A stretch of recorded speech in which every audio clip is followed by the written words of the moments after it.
Et salut à tous, c'est Zorban aujourd'hui pour une nouvelle vidéo. Donc cette fois-ci on va se retrouver pour une vidéo Yu-Gi-Oh! Ça faisait longtemps. Donc après le deck de structure, la folie mécanisée que je vous ai sorti sur la chaîne, là on va passer sur un peu plus d'objets de collection. Puisque j'ai acheté la petite boîte avec les objets du Millennium. Vachement bien protégé. Ah, ils ont un peu bougé. Dommage. Bon, ça arrive hein. J'aurais dû regarder tout à l'heure. J'ai dû bouger la boîte et ça a un peu sauté. Mais bon. Désolé. Tac, tac, tac. Hop. Donc on va les présenter rapidement. Alors, donc très content d'avoir cette petite boîte. Je pense que je vais les laquer également pour pas qu'ils ne perdent de leur éclat et les nettoyer un petit peu. Hop. Ah, celle-là elle s'est bloquée. Ok, c'est bon. Savoir que du coup dedans on a une chaîne sur laquelle on peut les mettre.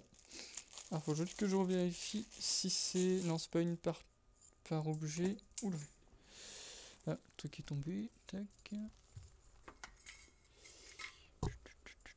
Ça c'est l'accroche. Et ça... c'est pour les mettre ensemble. Ouais, donc là on a du coup une chaîne donc pour les porter en collier. Un petit bloc pour les prendre sur ses clés également, ou bien les raccorder après la chaîne, mais bon, comme vous le souhaitez. Après, donc là on va passer donc déjà aux objets, donc qui sont au nombre du coup de 7.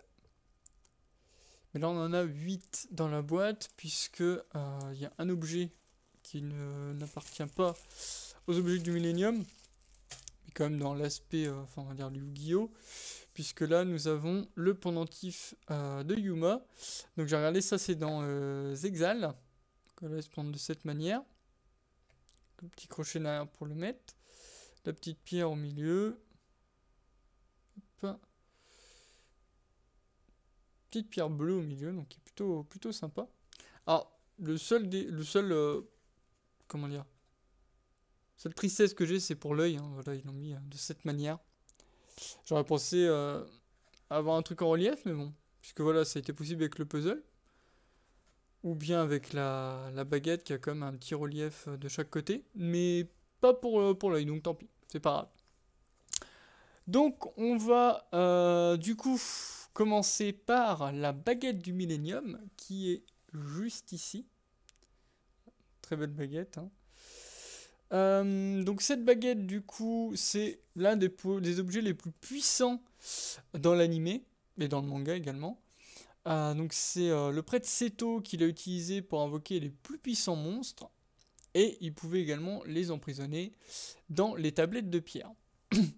Donc cet objet là, on l'a vu, il est conservé, enfin il est gardé par les gardiens du tombeau jusqu'au jour où Marek du coup décide de s'en servir et va en faire des marionnettes, et aussi du coup l'utiliser pour se débarrasser de ses assaillants. Donc ça va être un objet qui va être à la fois défensif et offensif pour son porteur. Alors un des objets que je connaissais le moins, c'était la balance, parce qu'à chaque fois, même si j'essaie de les citer, c'est peut-être celui que j'oublie le plus. Voilà. Donc la balance du Millennium. Donc elle, c'est le prêtre Karim qui la porte, il me semble.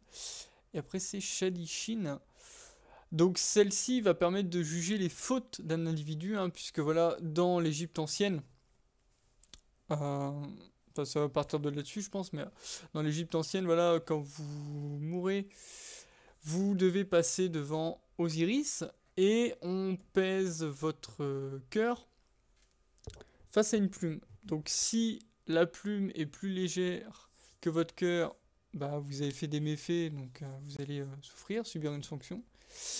Et si elle est plus lourde, enfin si la plume est plus lourde que votre cœur, vous accédez au paradis, et ça veut dire que vous avez fait du bien dans votre vie. En schématisant, hein, je me souviens que de ce mythe-là, mais en schématisant grossièrement. Donc voilà, donc ça va permettre de juger les fautes d'un individu. Alors, donc si elle penche du mauvais côté, ça vous fait subir une sanction. Et permettez également de fusionner les pouvoirs des monstres entre eux dans le but de créer une entité qui serait beaucoup plus puissante. Ensuite, nous avons le collier du Millennium qui est porté par Shisu Ishtar et ensuite qui est donné à Yugi par la suite. Donc ce collier du coup va vous donner le pouvoir de double vue, mais également de voir dans le passé comme dans l'avenir, à savoir que le destin est plus fort et que forcément le collier peut vous montrer le futur, mais il peut être changé, comme on le voit avec Kaiba. Mais bon, ça ce sont des choses à développer par la suite, on va pas aller trop loin là-dedans. Après on a la clé, donc qui est juste là, petite clé très sympa. J'aime bien l'aspect de la clé, comment elle est faite. Donc celle-ci est tenue par Shady, qui va permettre donc d'accéder à l'esprit de quelqu'un, enfin à son âme du coup. Prenez-toi dans la chambre de son âme. Et aussi, si on la modifie, on peut prendre le contrôle de quelqu'un.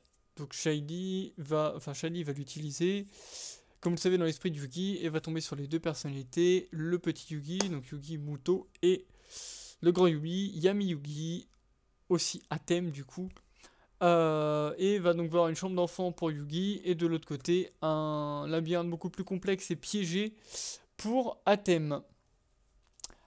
Ensuite, nous avons l'anneau du Millennium, qui est détenu par Bakura. Bakura de notre école. Oui, Bakura de notre école, calmez-vous. Donc Bakura de notre école, du coup, voilà, qui est du coup l'anneau du voleur.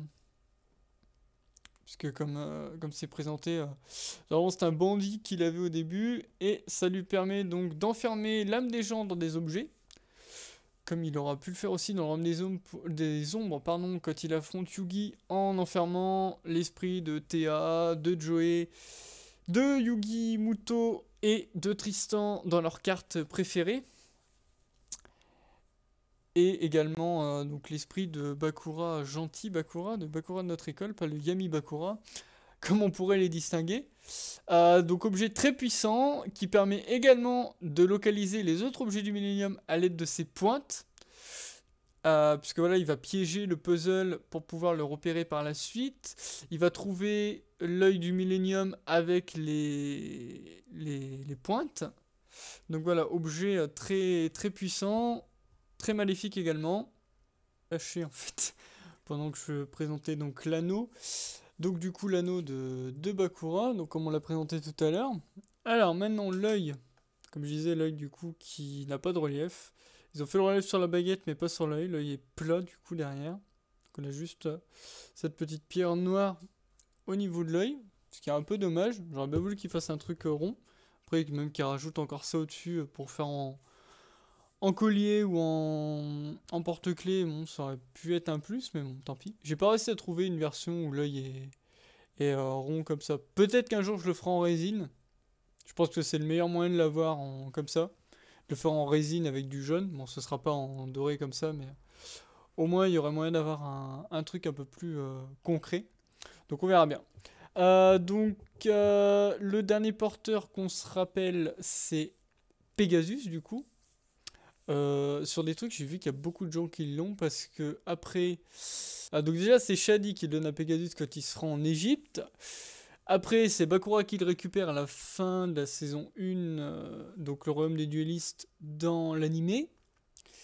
Et il me semble que Kaiba l'a après, mais à la fin, du coup, c'est Yugi, puisque de toute façon, pour Athème, il faut réunir tous les objets du Millennium. Donc, dans tous les cas, c'est lui qui l'avait.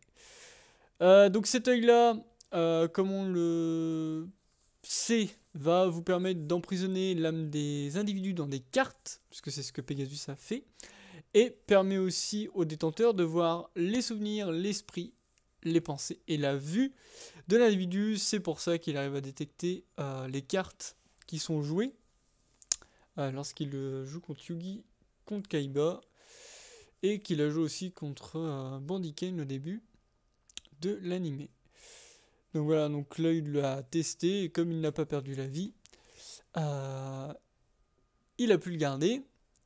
Et bien sûr, il voit une vision de une sorte de vision ou d'hallucination où il voit sa femme et souhaite réunir donc tous les objets du millénium avec la technologie de Kaiba Corp pour ramener sa femme à la vie. Mais on sait que ça va foirer de toute façon.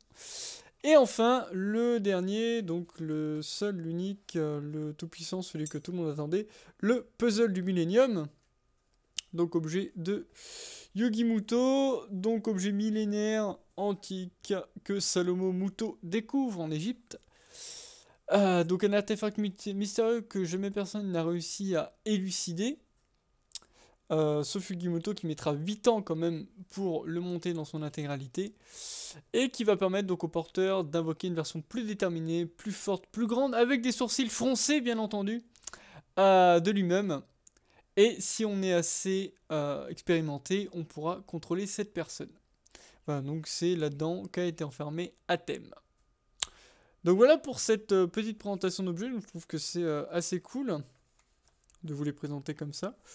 Donc ça ajoute un plus par rapport à la collection. Parce qu'en plus d'avoir les cartes, on a aussi des objets qu'on peut voir dans l'anime, même si voilà, certains ne sont pas très représentatifs. Hein. Ce sera pas sur l'œil, mais aussi... voilà, l'œil est pas très ouf, mais bon, c'est pas grave. Fait avec. Donc merci à tous d'avoir suivi cette vidéo. C'était Zorobama et on se retrouve dans une prochaine vidéo.